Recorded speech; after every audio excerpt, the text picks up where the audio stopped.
coming One. up. It is... What is it? Alright, haven't seen it. Libeled Lady. It is Spencer Tracy, Jean Harlow, William Powell, and Myrna Loy. That is just huge. Huge movie right there. If I'm not mistaken, directed by Jack Connolly, I want to say. You would be correct. I pulled that one out of the hat. And I believe it was nominated for Best Picture that year, but did not win. It's one of the best comedies. That's all I can say. It's such a great comedy. It's got Spencer Tracy's hilarious in it. I know he wasn't known for his comedy, and I think this was very early in his career. This was before he became like a leading actor. That's why William Powell was pretty much the lead man in this film. But Spencer Tracy, he steals the show once again. He always stole the show, even if the person starring next to him was bigger than him. He always stole the fucking show. Like even He's a boss. Yeah, even when he did movies with Clark Gable, and Clark Gable was like box office gold. Tracy just can't pull it after working with Clark Gable because I mean he was just so good, Tracy. Spencer. But yeah, Spencer Tracy plays a guy who runs a newspaper. I think he's the editor, head editor, or something like that, and they print a news story that isn't exactly true, and little Miss Myrna Loy here wants to sue him. It's a very, very funny movie because Spencer Tracy and Jean Harlow, they play a couple in the film, and the problem is every time they're about ready to get married, she's like walking down the aisle. He never shows because he's too focused on his paper. So there's a lot of funny stuff like that here. I don't remember if there's any big supporting actors. I think possibly the guy who is Myrna Loy's father in here also played Claudette Colbert's father in It Happened One Night. I'm not sure, that might be false, but if it's false, I'll put it up here. If it's not, then I'm right. So surprise.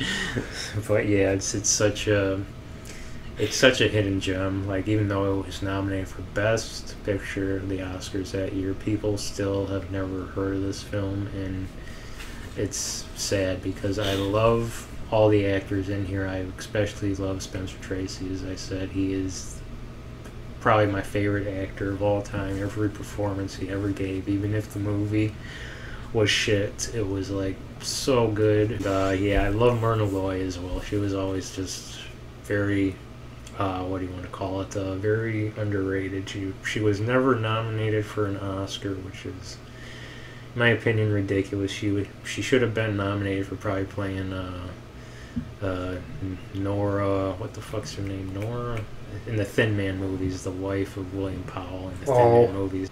I also love William Powell a lot as well. He's another actor that doesn't really, a lot of people forgot about. He was once again one of those actors. You stuck him in a film, he made it better, and he could do anything, in my opinion. He was good in comedies, and even his dramatic work was very good as well. And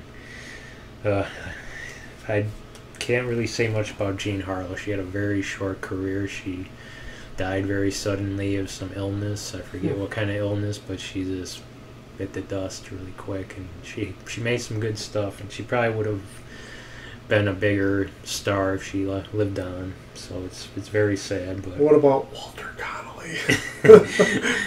Walter Connolly, that might be the guy who plays the father. I'm not sure. I still I love the fact that there's everyone, and then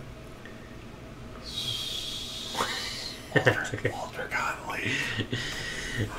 But yeah, this is in my opinion a hidden gem. If people have not seen Libeled Lady, I know it does not sound like the kind of film a man would seek out to watch, because it has lady in the title and it sounds very like chick flickish, but still it's it's top notch. It's such a great film. Yeah, I think they're remaking this, and I think Amy Schumer and Jennifer Lawrence are going to be the two girls.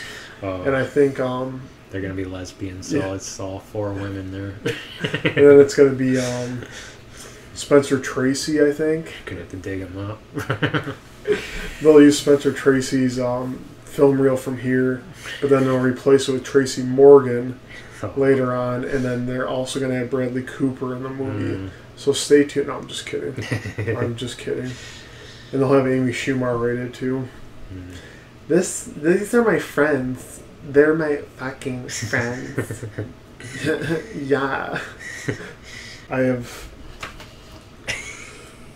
that stack to get caught up on, and this one is going with it also. I'm at the bar like 3 at a time, so I don't take Kyle's whole movie collection out of here.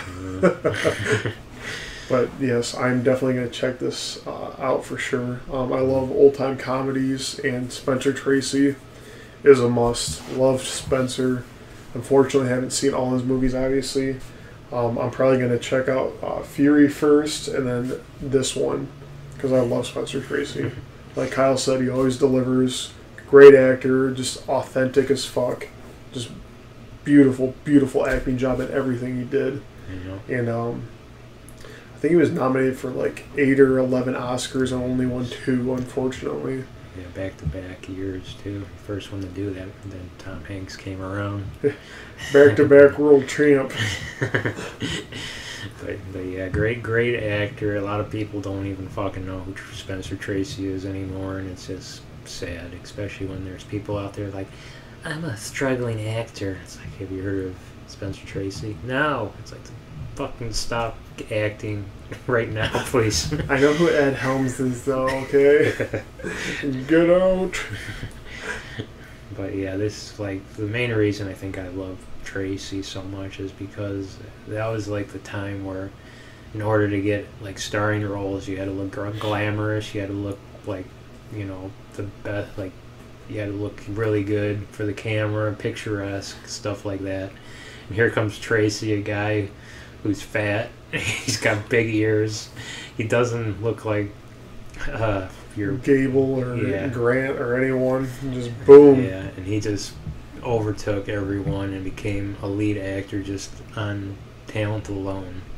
And he pretty much just, seriously, there has never been an actor as great since Tracy, in my opinion. Yeah, few and far in between, definitely. Yeah. And I love the fact that any of these movies, obviously, Fury, this, obviously they're good because they're still coming out on DVD, and I guarantee you if you look these up right now, there's probably a Blu-ray version of them too, which means they're still relevant, people are still learning from them, people are still studying them, and people are still trying to get back to what Hollywood used to be. And it's going to be a long time before Hollywood ever does that, and it probably will never be back to that. Embraces, I probably give Libeled Lady a 9.